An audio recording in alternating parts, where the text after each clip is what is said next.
आज काव्यांजलि की शादी थी। काव्यांजलि के मामा अशोक जी ने अपनी सामर्थ्य के हिसाब से अच्छा बंदोबस्त किया था, पर देखा जाए तो लड़के वालों के आगे तो ये कुछ भी नहीं था। बहुत ही ऊंचे खानदान में रिश्ता हुआ था उसका। इतने बड़े घर में रिश्ता करने का तो सोच भी नहीं सकते थे अशोक जी। काव्यांजलि के माता पिता का एक एक्सीडेंट में स्वर्गवास हो गया था। उसके बाद अशोक जी ने ही काव्यांजलि को पाल पोस कर बड़ा किया था।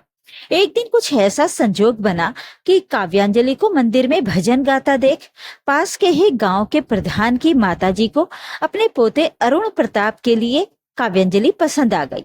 अरुण की पहले भी एक शादी हो चुकी थी, पर 2 साल में ही उसकी बीवी एक बीमारी के चलते चल बसी। अरुण अपनी बीवी के गम में हमेशा खोया रहता था, इसीलिए दादी उसकी दूसरी शादी करवा कर फिर से उसकी जिंदगी को खुशियों से भरना चाहती थी। काव्यांजलि को देख उनके मन में ये इच्छा आई, क्योंकि बिन माँ बाप की बच्ची के कोई नखरे भी नहीं होंगे, तो ये आराम से उनके पोते को संभाल लेगी। मंदिर के पुजारी से बात करके उन्होंने काव्यांजलि की सारी जानकारी हासिल कर ली। फिर उन्होंने जब काव्यांजलि के मामा मामी से इस रिश्ते के बारे में पूछा तो उन्होंने तुरंत हाँ कर दी। एक बार भी काव्यांजलि से नहीं पूछा कि क्या उसे अरुण की दूसरी पत्नी बनना पसंद है। जब काव्यांजलि को पता चला तो उसने अपनी मामी जी से दबी आवाज में मना करने की कोशिश की थी, पर उसकी मामी ने तो उल्टा उसे ही समझा दिया। देखो बेटा, इतने बड़े घर में रिश्ते से तुम्हारी जिंदगी संवर जाएगी, इतनी बड़ी हवेली की मालकिन बनकर रहोगे। हम तो तुम्हारी शादी ऐसे ही किसी छोटे मोटे परिवार में करते, पर अरुण प्रताप तो बहुत बड़े सरकारी ऑफिसर हैं, और तो और तुम्हें गांव में भी नहीं रहना पड़ेगा, बड़े शहर में जाकर राज करेगी हमारी बिटिया। काव्यांजलि चाहकर भी कुछ न कर सकी और सभी की मर्जी से चट मंगनी पट ब्याह हो गया और आ गई काव्यांजलि अपनी ससुराल। यहाँ पर भी उसका कोई भव्य स्वागत नहीं हुआ, बस नाम मात्र की रस्में निभाई गईं, पर सबका प्यार बहुत मिल रहा था। दादी जी ने तो जैसे काव्यांजलि पर ममता की बरसात ही कर दी थी, और सासू माँ ने भी उसे खुले दिल से स्वीकारा था। छोटी ननद हंसी मजाक करते उसे अरुण के कमरे तक छोड़ आई थी। कमरा बेला गुलाब की खुशबू से महक रहा था। अरुण पहले से ही वहां मौजूद था।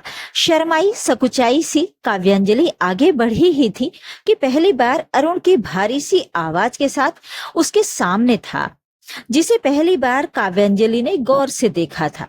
लंबा चौड़ा सांवला सा रंग, अच्छी कदकाठी, रौबदार चेहरे वाले अरुण की आंखें सुर्ख लाल हो रही थीं।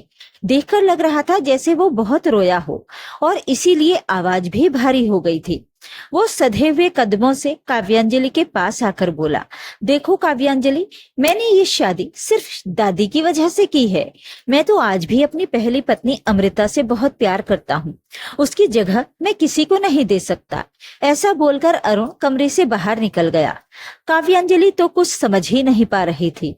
अगर अरुण को अपनी पहली पत्नी अमृता से इतना ही प्यार था तो फिर उसकी जिंदगी क्यों बर्बाद कर दी। लड़खड़ाते कदमों से वो वहीं बेड पर धम्म से बैठ गई। आंखों में जैसे दर्द का सैलाब उमड़ पड़ा हो। कभी किस्मत को कोसती तो कभी अपने मरे हुए माँ बाप को याद करती। रोते रोते कब आंख लग गई उसे पता भी न चला। सुबह उठकर तैयार होकर वो जब नीचे आई तो उसकी दादी और सास ने उसकी सूजी आंखें देखी तो आंखों ने जैसे सब बयां कर दिया। ममता भरा हाथ सर पर रख सासू माँ ने कहा, परेशान ना हो बेटा, तुम्हें यहाँ किसी की जगह नहीं लेनी, अपनी जगह बनानी है, और अपनी जगह बनाने में तो समय लगता है ना। एक फीकी मुस्कान के साथ काव्यांजलि ने हाँ में सर हिला दिया। 4-5 दिन ऐसे ही बीत गए। काव्यांजलि कभी दादी संग बतियाती, कभी सास के साथ कोई रसोई में काम कराती, तो कभी अपनी ननद संग चुहलबाजी करती, पर अरुण से एक बार भी बात नहीं की थी उसने। अरुण की छुट्टियां खत्म हो गई थी, वो वापस जा रहा था। दादी और सासू माँ जबरदस्ती काव्यांजलि को भी उसके साथ भेज रही थी, लेकिन अरुण ने तो मना कर दिया। अरे दादी, ये क्या करेगी वहां जाकर, यहाँ तो आप सब हो, वहां तो मेरे पास भी समय नहीं होगा। काव्यांजलि वहां पर मुझ पर बोझ हो जाएगी, वो वहां बोर हो जाएगी, इसीलिए उसे यहीं रहने दो। दादी ने अरुण की एक भी नहीं सुनी थी। उन्होंने काव्यांजलि को ये कहकर भेज ही दिया कि तू इस घर से नहीं अरुण से ब्याह कराई है, इसलिए तुझे उसके साथ जाना ही होगा। जिससे इन 5 दिनों में ठीक से बात भी नहीं हुई थी, उसके साथ एक छत के नीचे कैसे रहेगी। यही सोचकर काव्यांजलि के हाथ पैर फूल रहे थे, पर जाना तो था ही, सो चल दिए 2 अनजान पक्षी एक घोंसले को संवारने। शहर में अरुण को सरकारी बंगला मिला हुआ था, जो बहुत ही सुंदरता से सजाया गया था। एक एक चीज करीने से रखी थी। हॉल में अमृता की एक बड़ी सी तस्वीर टंगी थी। तस्वीर में अमृता बहुत सुंदर दिख रही थी। घर में आते ही अरुण ने उसे समझा दिया, देखो काव्यांजलि, इस घर को मेरी अमृता ने बहुत प्यार से सजाया है, इसलिए जो जैसा है वैसा ही रहने देना, कोई भी फेरबदल मत करना यहाँ। बस सर ही हिला पाई थी काव्यांजलि। नहा धोकर तैयार होकर काव्यांजलि किचन में आ गई और दोनों के खाने के लिए कुछ बनाकर टेबल पर लगाया। पर अरुण अपनी प्लेट उठाकर बोला, मैं अपना खाना बेडरूम में ही खाऊंगा और तुम्हारे लिए गेस्ट रूम खोल दिया है, आज से तुम वहीं रहोगी। ऐसे ही एक छत के नीचे अजनबियों की तरह रह रहे थे दोनों। ऐसा लगता था कि पहली पत्नी अमृता न होकर भी उन दोनों के बीच हर जगह मौजूद थी। उस दिन अरुण ने खुद से काव्यांजलि को बुलाकर बोला था, आज शाम को तैयार हो जाना, हमें एक फ्रेंड की शादी में जाना है। उस दिन काव्यांजलि के अंदर पहली बार अच्छे से तैयार होने की ललक जागी थी, जिसे देख अरुण कुछ देर तो बस देखता ही रह गया। हल्की आसमानी रंग की जरी वाली साड़ी, खुले लंबे बाल, माथे पर सिंदूर की लालिमा के साथ छोटी सी बिंदी, बड़ी बड़ी आंखों में काजल, भर भर हाथ में मैचिंग चूड़ियां और कान में झुमके। किसी अप्सरा सी लग रही थी काव्यांजलि। अच्छी लग रही हो, पहली बार काव्यांजलि के लिए कुछ बोला था अरुण ने। अभी काव्यांजलि ठीक से खुश भी नहीं हो पाई कि अगले ही पल अरुण फिर से बोला, अगर अमृता तैयार होती तो वो लाल साड़ी पहन बालों में जूड़ा बनाती और उसमें लाल गुलाब भी लगाती। अब काव्यांजलि को लग रहा था कि उसे शायद अमृता की तरह ही तैयार होना चाहिए था, पर देर हो रही थी तो उसे वैसे ही जाना पड़ा। वहां उसकी सभी ने तारीफ की। अरुण ने भी काव्यांजलि को अपने सभी दोस्तों से मिलवाया, पर उसे जैसे सब बेमानी लग रहा था। यूं ही दिन बीत रहे थे।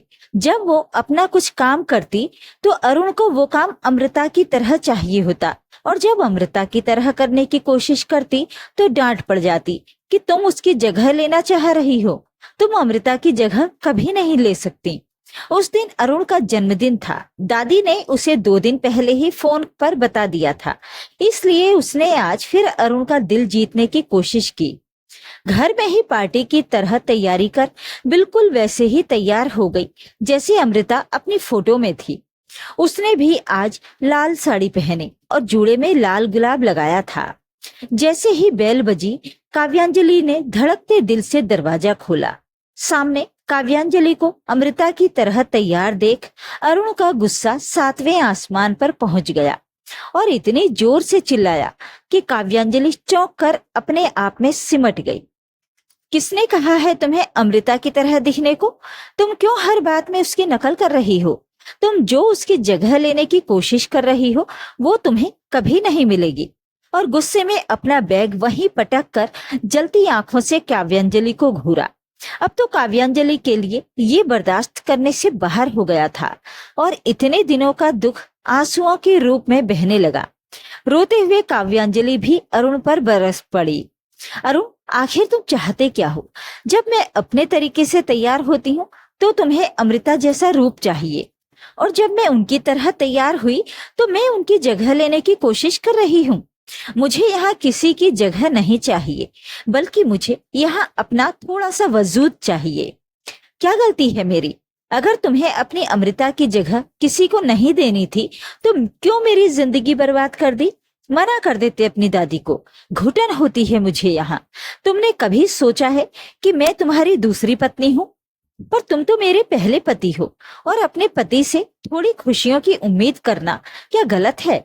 मेरे भी सपने हैं, अरमान है अपने पति को लेकर। जो पत्नी आपके सामने है उसकी तो कोई कदर ही नहीं है, और जो इस दुनिया में नहीं है उसके लिए इतनी ज्यादा संवेदना है। कहते हुए काव्यांजलि वहीं चक्कर खाकर गिर पड़ी। जल्दी से अरुण ने उसे उठाकर बेड पर लिटाया और दौड़कर किचन से पानी ले आया। पानी पीने के थोड़ी देर बाद काव्यांजलि ने उठकर अपनी साड़ी ठीक की और जाने लगी। तभी अरुण ने उसके हाथ पकड़कर उसे वहीं बेड पर बिठाते हुए खुद उसके पैरों के पास बैठ गया और काव्यांजलि के हाथ अपने हाथ में लेकर बोला, मुझे माफ कर दो काव्यांजलि, मैं अपनी अमृता से बहुत प्यार करता हूँ और उसकी जगह किसी को सोच भी नहीं सकता। पर मैंने कभी ये सोचा ही नहीं कि इस सब में तुम्हारी क्या गलती है। आखिर तुम्हें भी तो अपने जीवन में खुश रहने का अधिकार है। इसलिए अब मैं तुम्हें खुश रखने की पूरी कोशिश करूंगा। आज से मैं तुम्हें अमृता की जगह नहीं बल्कि तुम्हें तुम्हारी तरह स्वीकार करता हूँ। बस इतना सुनते ही काव्यांजलि अरुण के गले से लिपट गई। कुछ महीनों बाद अरुण ने खुद एक सरप्राइज प्लान किया। उसने काव्यांजलि को उसी मंदिर में बुलाया जहाँ पहली बार उसकी झलक उसकी दादी ने देखी थी।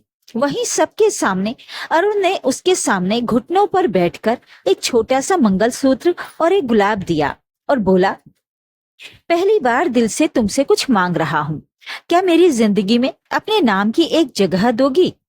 काव्यांजलि की आंखों से आंसू बह रहे थे, लेकिन इस बार ये आंसू दुख के नहीं बल्कि एक पूर्णता की अनुभूति के थे।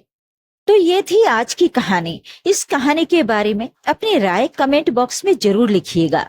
वीडियो को लाइक और शेयर कर दीजिए। चैनल को सब्सक्राइब जरूर कर लें ताकि आपको रोज अच्छी अच्छी कहानियां सुनने को मिल सकें। तो फिर मिलते हैं एक और कहानी के साथ। नमस्कार।